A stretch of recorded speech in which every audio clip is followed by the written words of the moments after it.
So everyone knows Daenerys Targaryen, but not as many people know Egg. He's one of the main characters in the new Game of Thrones spin-off, A Night of the Seven Kingdoms, coming sometime this year. Where is the trailer? Now, what I'm going to say in this video technically does contain a spoiler about Egg. So if you're wanting to watch this new spin-off and you have no idea what it's about and you don't want it ruined, maybe skip this video. So Egg is a nickname. His real name is Prince Aegon of House Targaryen, son of future King Mycah Targaryen. And one day, Egg becomes king himself, Aegon V, and he's remembered as one of the best to ever sit on the Iron Throne. He is remembered for having genuinely tried to improve the lives of the people living in Westeros. And the reason he's doing all this is because he lived amongst the small folk as a child. That's part of what we're going to see on A Night of the Seven Kingdoms.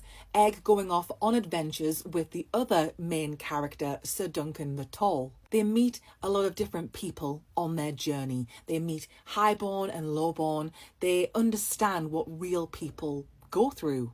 Dunk already knows it because he came from nothing. He was an orphan from Flea Bottom. But Egg is a Targaryen prince, born into the lap of luxury, but it's the experiences from his childhood and his interactions with the small folk that influence what kind of ruler Egg is. He could have gone back to the Red Keep at any point, knocked on the door like, let me in, but he doesn't. He and Dunk scrape by, and because of all of this, Egg has a genuine appreciation for the real problems that people actually face. Egg has a perspective that most Targaryens just can't even imagine. Like, even if they're trying with the best of intentions, they can't know unless they've lived the life. And this is the parallel he has with Daenerys. She's also lived the life. She did not live in a posh fancy palace. She was always a guest of someone else, and that could always be taken away from her. So the threat of being out on the streets, that was always ever present in Dany's mind. She interacted with the small folk in a way that she would never have done had she been this princess locked up in the Red Keep. Viserys and Daenerys are so skint at one point, they are forced to sell their mother Rhaella's crown. Daenerys doesn't take things for granted, and neither did Egg. Now she has 3 dragons, and everybody wants to know the mother of dragons. But Daenerys has never forgotten the struggles. Both Dany and Egg have a unique perspective that other Targaryens just don't get. It's because of Egg and Dany's unique experiences that makes them the exception to House Targaryen. They just get it. Their priorities are, how can we best serve the people? How can we actually improve their lives? Otherwise, what are we doing here? There is a humility that lives within both Egg and Dany. It affects how they rule. They rule with compassion.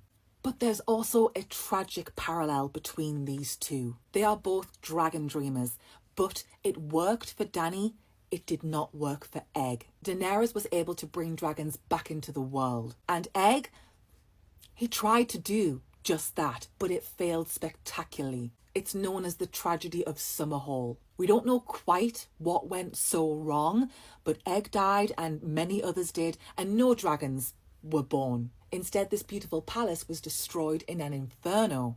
But it seems like Egg had a similar motivation to what Daenerys had as she was about to bring dragons back into the world. The big question, and I don't have the answer, is why did it work for Dany but not Egg? One theory is that the eggs that Egg had been tampered with in some way so that they would not hatch. But the key to what Daenerys did, the key to her success, was that she was the final component in this ritual to bring the dragons back. She stepped into the pyre herself, and she did it willingly. Maybe Egg did not do the same kind of thing. Maybe that's where it went wrong. Daenerys loves to hear stories about past Targaryens.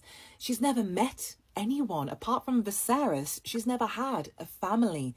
These are strangers in a book to her, but she loves to hear the stories. She always badgers Sir Barristan Selmy, tell me what my father was like, or Rhaegar. She's thirsty for this knowledge, and I'm always intrigued as to what Dany thinks of Egg, because he is her great-grandfather. She pulls off something he couldn't. If I was to compare Daenerys as a ruler to anyone else from House Targaryen, it would be Egg. They have those similar traits. They care. And I think Egg was genuinely trying to bring dragons back into the world for a good reason. He wasn't about corruption or greed like some other Targaryen kings were.